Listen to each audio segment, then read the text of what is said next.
কালকে হাইকোর্টে রয়েছে রাজ্য সরকারের যে মামলা, সেই মামলার শুনানি রয়েছে। সঞ্জয় রায়ের ফাঁসির আর্জিতে হাইকোর্টের দ্বারস্থ হয়েছে রাজ্য সরকার। সেই মামলা শুনবে আগামীকাল হাইকোর্ট। কাল শুনানির আগে সঞ্জয়কে মামলা সম্পর্কে জানাতে নথি আর প্রেসিডেন্সি সংশোধনাগারে সেই মামলার নথি পাঠানো হয়েছে। অন্যদিকে ওকালতনামার ফাইল করেছে পরিবারও। রাজ্য এবং সিবিআই দায়ের করা মামলায় কি অবস্থান, আগামীকাল অবস্থান জানানোর সম্ভাবনা রয়েছে নির্যাতিতার পরিবারের তরফে। অনুবাংশ নিয়োগী আমাদের প্রতিনিধির সঙ্গে রয়েছেন, আরও জানাচ্ছেন। অনুবাংশ, একটু জানতে চাইব, আগামীকাল যেহেতু রাজ্য সরকারের যে আর্জি সঞ্জয় রায়ের ফাঁসি হোক তা নিয়ে হাইকোর্টে যে আর্জি, তার মামলার শুনানি এবং এই যে নথি পাঠানো হয়েছে, পরিবারের অবস্থান কি, এই সংক্রান্ত বিষয়গুলো জানা, একটু কি কি প্রক্রিয়া আছে, কি কি করা হচ্ছে একটু জানতে চাই।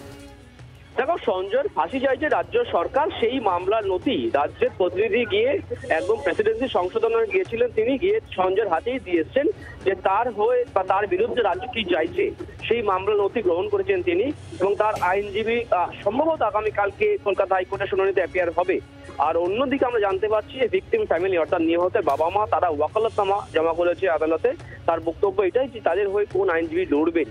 কিন্তু বিষয় হচ্ছে যে রাজ্যের করা মামলাতে তাদের সমর্থন রয়েছে কিনা না তাদের অন্য কোনো আবেদন, সেই বিষয়টা আগামীকাল স্পষ্ট হতে পারে। সিবিআই এর মামলাটিও কালকে একসঙ্গে শুনানি হবে, তাদের বক্তব্য স্পষ্ট করবে পরিবার। অন্যদিকে সঞ্জয় আইনজীবী তারাও তাদের বক্তব্য স্পষ্ট করবে আগামীকালকে।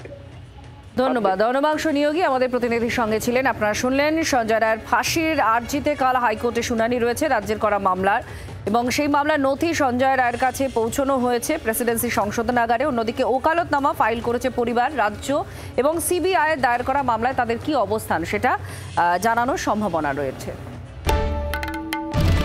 বাংলার আওয়াজ, বাঙালির আবেগ, জি 24 ঘন্টা।